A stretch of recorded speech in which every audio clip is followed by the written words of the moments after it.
So good afternoon students and welcome to Understanding Profit and Loss Account Statement, that is a part of Managing Financial Operations. Now in this particular lecture or a video, there are certain objectives.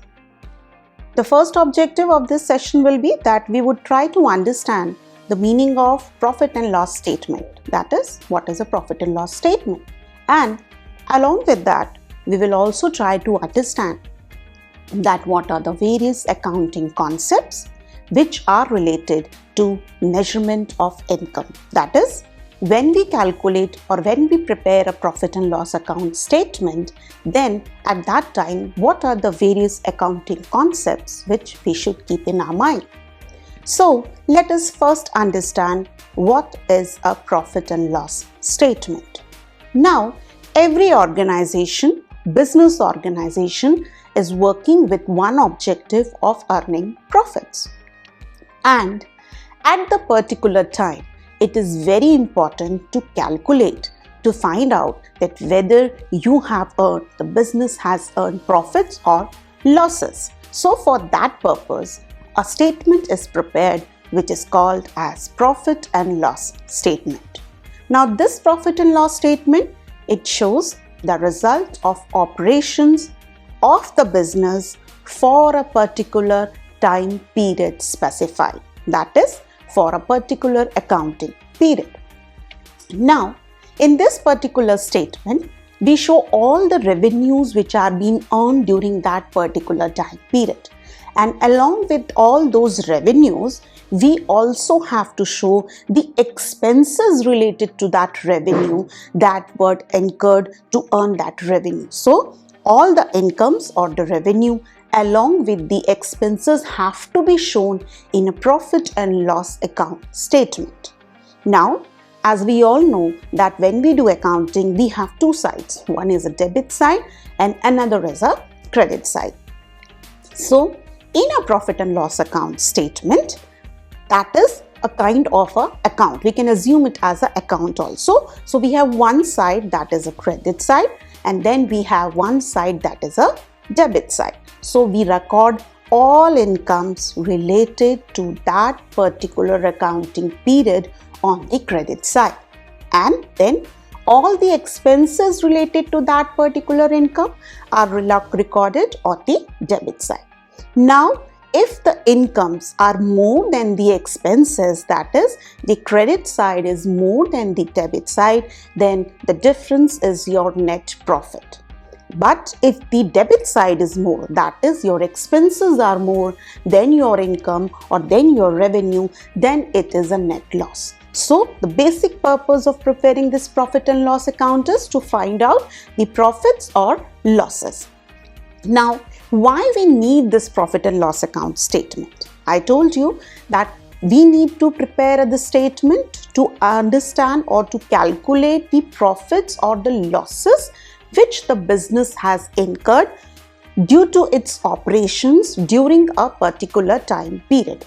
That is, just to know the results of the business for one accounting period. But this statement, it also helps the business in comparing the results. That is, the profit and loss of 1 year can easily be compared with the previous year's profits or losses. Now, this comparison helps in facilitating or it facilitates in controlling the various expenses. Now, we can easily find out why the profits were more, why in one particular year the expenses are more, why there was more income, why there are more expenses, why there are more profits, why there are more losses. So we can easily find out the reasons and then we can find out how to control those expenses also. That is why we prepare this particular statement. And this profit and loss account or a statement is also called as income statement, or we can also call this profit and loss account. Now, we know that, okay, why we are preparing this profit and loss account? Because we have to calculate that whether the business has earned profits or it has suffered certain losses.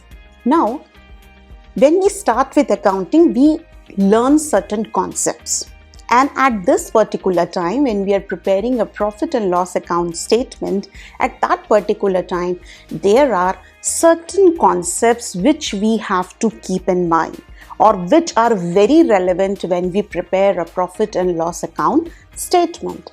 Now, the first particular concept which is very relevant here is the realization concept. Sometimes we also called as revenue recognition concept also. Now, this particular concept will help you to find out, to consider that when a particular revenue or income is considered to be realized in a business, what is the time at which you have to consider that yes, the revenue or the income has been earned. Why? Because the time period can be different.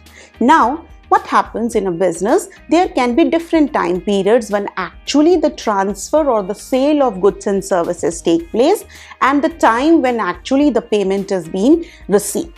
So because of these difference of time, because of these more than one time period, it is very difficult to understand that when this revenue should be recognized as realized. So this particular concept help us to find out the time when we have to consider this revenue as realized.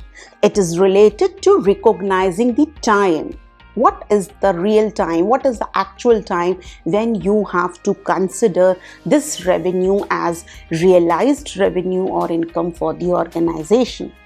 This recognition of revenue is not dependent on the time of receipt of cash. Why? Because when the cash is received, when income is actually being received, that is not important according to this realization concept.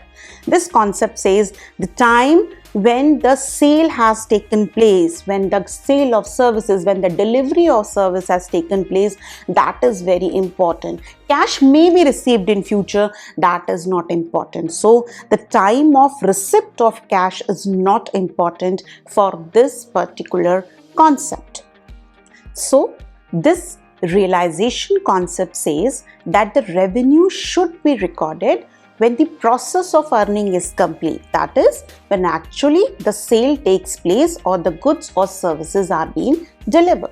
The customer may pay the cash or promise to pay the cash in future. So that future date of receiving the cash is not important. And revenue is recognized on the day of sale. That is, that date of sale is very important and not the date of receiving is important when we are recording income in profit and loss statement. Now let us take one example to understand this particular concept. Now, for example, there is A Limited which provides catering services, and this service was provided in the month of March on credit basis to X Limited. That is, the services will be provided in the month of March with the promise that the payment will be made on a later date. Okay, so maybe the payment will be received by A, that is the person who is delivering these services, in the month of April. So this is a credit transaction. Now, if we look at this example has two different dates. It is affecting March, that is when actually the services are being delivered, and the month of April when the payment will be made by X to A.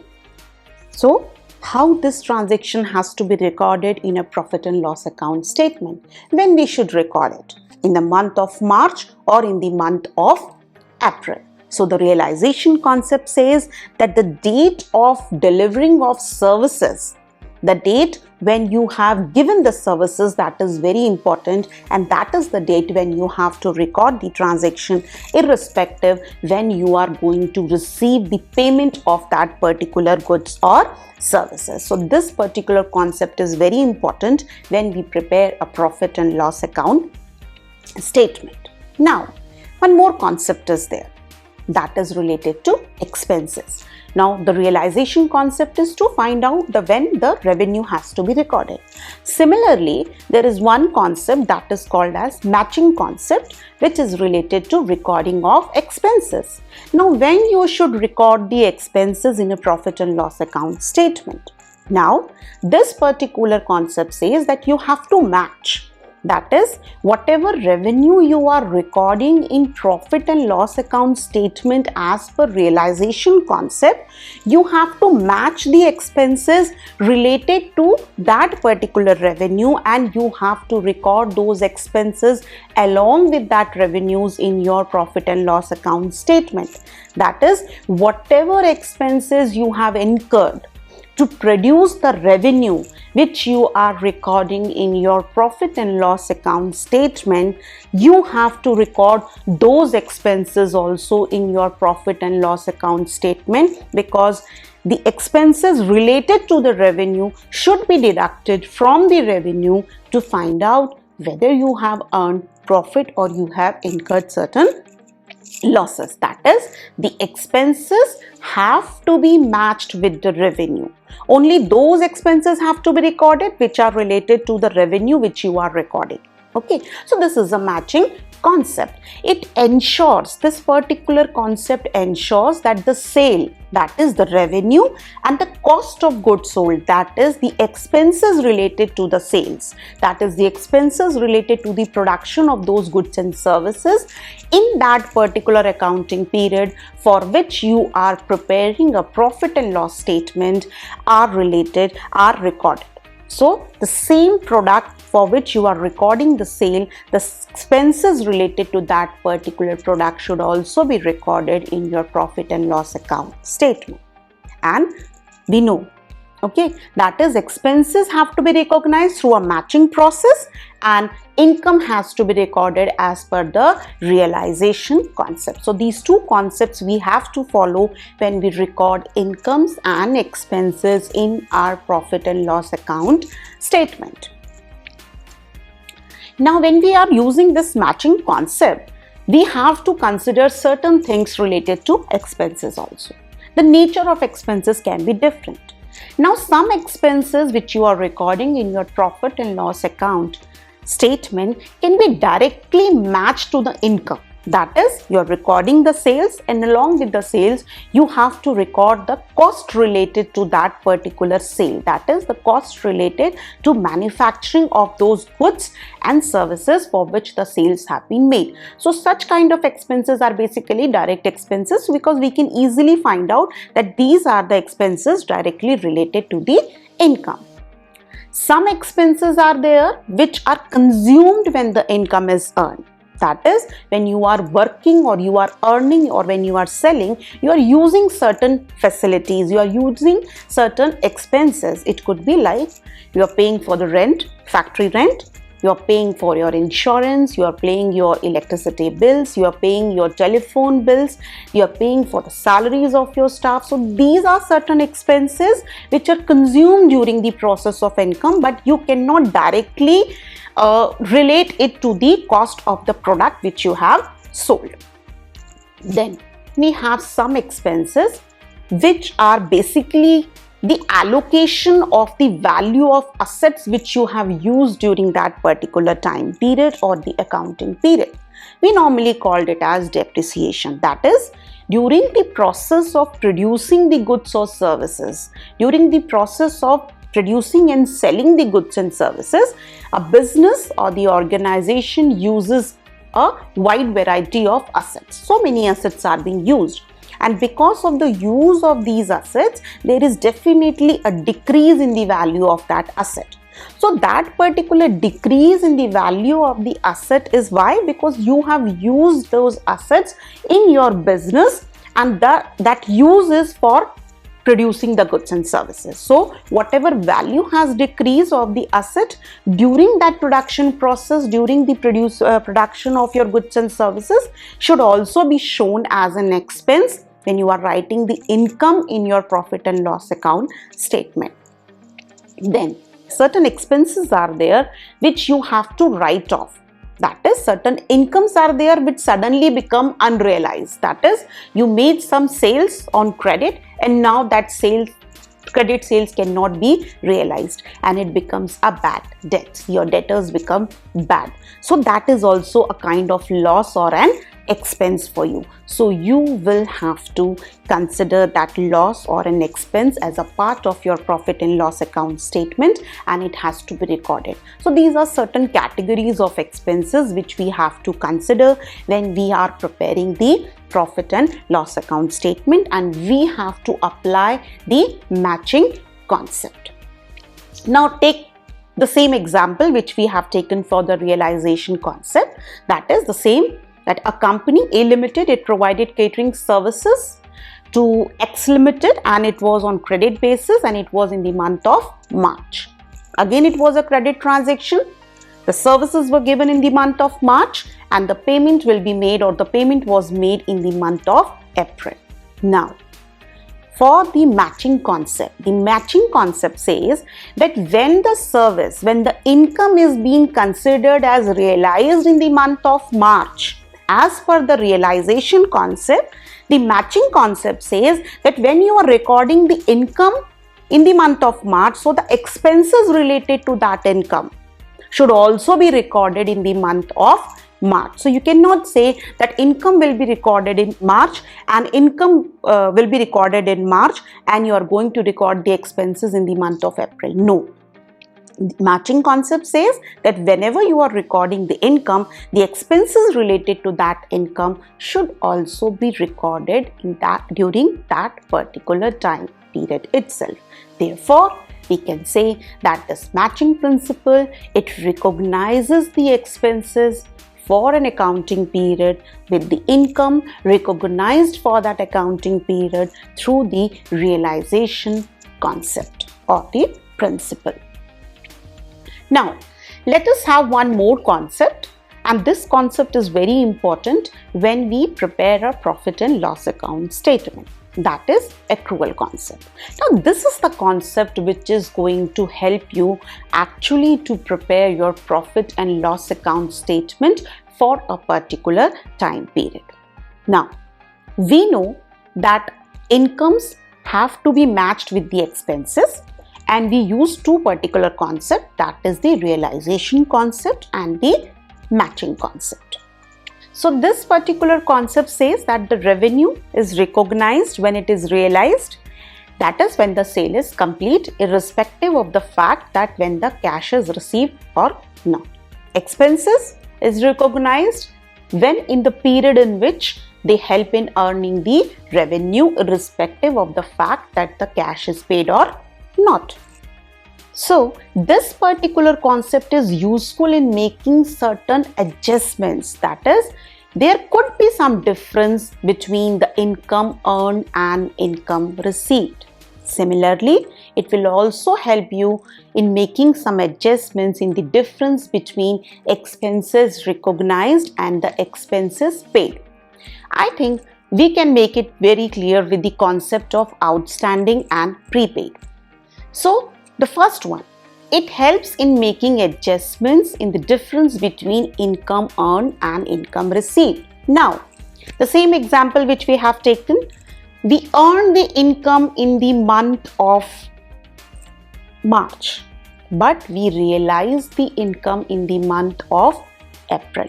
So, the accounting concept, the realization concept, that says that the income has to be considered in the month of March. That is, we have to record this income as an income of March. So the accrual concept says that yes, the income was earned in the month of March, although it was not received. So this is your accrued income, that is the income which has been accrued, the income which has been earned but not received. So accrued income concept says that yes, you have to record this income as accrued income in the month of March itself. Similarly, there can be some adjustment related to the outstanding expenses or prepaid expenses also. Salary, for example, becomes due on 31st of March, but the payment is made by the company or by the firm on 1st of April. So there are again two different dates. It becomes due That is, the salary has to be paid on 31st of March, but the payment is made in the month on the 1st of April. So two different dates are there. So the accrual concept says that although the payment is being made on 1st of April, but it becomes due. That is, the salary become outstanding on 31st of March. So the accrual concept says that yes, the salaries should be recorded as an expenditure in the books of companies on 31st March because it has become due. It has become due and it should be, although it has not been paid, then you should record it as outstanding salaries. And this is a liability for the business until and unless they do not pay that salary to their employees. So this particular concept will help you to make the adjustments for outstanding expenses, prepaid expenses, accrued incomes and unearned incomes also. Unearned incomes, that is income which you have received but you have not earned. So our concept says that whatever you have not earned, it should not be recorded because the realization concept says that earning is more important. Accrual concept says the time when you have earned, that is more important. When you have received that income, that is not important. So this is concept which will help you to make the adjustments for your outstanding, prepaid, accrued and unearned incomes. This concept says it records all the expenses and incomes which are related to the accounting period, whether actual cash is paid, received or not. So it is not important for this concept that whether the expenses have been paid or not, whether the income has been received or not. Why? Because whatever has been earned, whatever has been become due, it should be recorded for that particular time period. The receiving of payment, the receiving of cash or the payment of cash is not important for us. And the same thing, this concept asks for recording of all outstanding expenses and incomes while preparing your profit and loss account. Now, one more concept that is very important because again and again we are using the term accounting period. So what is this accounting period and why this accounting period concept is so relevant when we are preparing a profit and loss account statement? Why?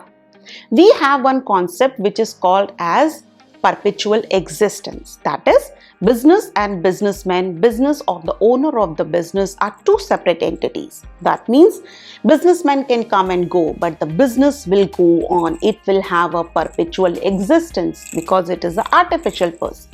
Because of this perpetual existence, it becomes very difficult to find out the time or to find out when we have to calculate the profits and losses, because definitely when the profits and losses will be calculated at the end of certain time period. But we cannot wait for the winding up of the business. We cannot wait that when the business will be over, at that particular time we will find out whether the business has earned profit or it has suffered losses. No. We need to timely review, we need to find out timely that what are the profits and losses of a business so that the decisions can be taken. We can find out the deviation, we can find out the reasons why the business is not performing well so that the corrective actions can be taken. But business has a perpetual existence. It is not going to wind up. It does not have a definite lifespan. So what is to be done? Should we wait till the end of the life of the business to calculate the profit and losses or the performance of the business? It's not possible. Similarly, there are so many stakeholders which have some kind of interest in what is happening in a business.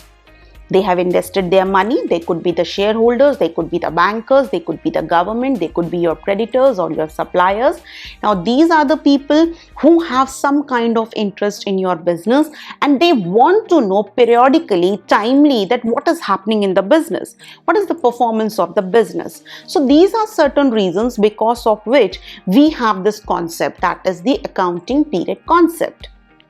This concept says that the life of the business should be divided into smaller parts. It could be 1 year, that is yearly, annual basis, and companies can even divide this lifespan on quarterly basis or on 6-month basis, depending on how they have to calculate the performance. Now, for this particular concept, what we do, we divide the whole life of the business into smaller time intervals. Now, this concept help us in applying the accrual concept also. Why? That is, accrual concept says that when something has become due or when something has become accrued, that is the time you have to apply. So what is that time period? This accounting concept will help you to find out that whether a particular income or expenditure should be recorded in which particular accounting period, whether it should be a part of previous year or it should be a part of current year or it should be a part of next year, because the life of the business is divided into smaller time intervals, so that it is very easy to find out the time of realization of revenues and we can match it with the expenses also. And we have to find out whether something is outstanding at the end of a particular time period or not, whether something is prepaid at the end of the time period or not, whether the income is accrued or unearned or advance income at a particular time period. So time is very important when we are preparing the records. Similarly, law also requires that, yes, as per the Companies Act also, it is the requirement that the business organization should prepare and display their performances, their yearly performances. So they prepare these annual reports, they prepare the profit and loss account statement along with the balance sheet, and then they show that how the business is being performing. So it is a kind of information system, it is a kind of an information which is to be circulated to all. So it is a requirement of law also that timely basis, on accounting period basis also, the account should be prepared, the profit and loss account should be prepared, in which the results of the business should be communicated to all. So in this particular lecture, we have seen that, yes, realization concept, which is related to incomes, the matching concept, which is related to expenses. We have seen the accrual concept, which is a amalgamation of all the concepts, that how the income has to be matched with the expenses according to the matching concept, and what is the time period we have to record the expenses also, how we have to make the adjustments for the outstanding, for the prepaids, for the accruals, for the unearned, and then we are in a position to calculate the financial performance, the profitability, the earning capacity of your business. Now this information is very critical. Why? Because as I told you, so many people are interested to find out that what is happening in the business. They are the stakeholders. Government wants to know, the employees wants to know, the society wants to know. So if the application of these concepts is not done,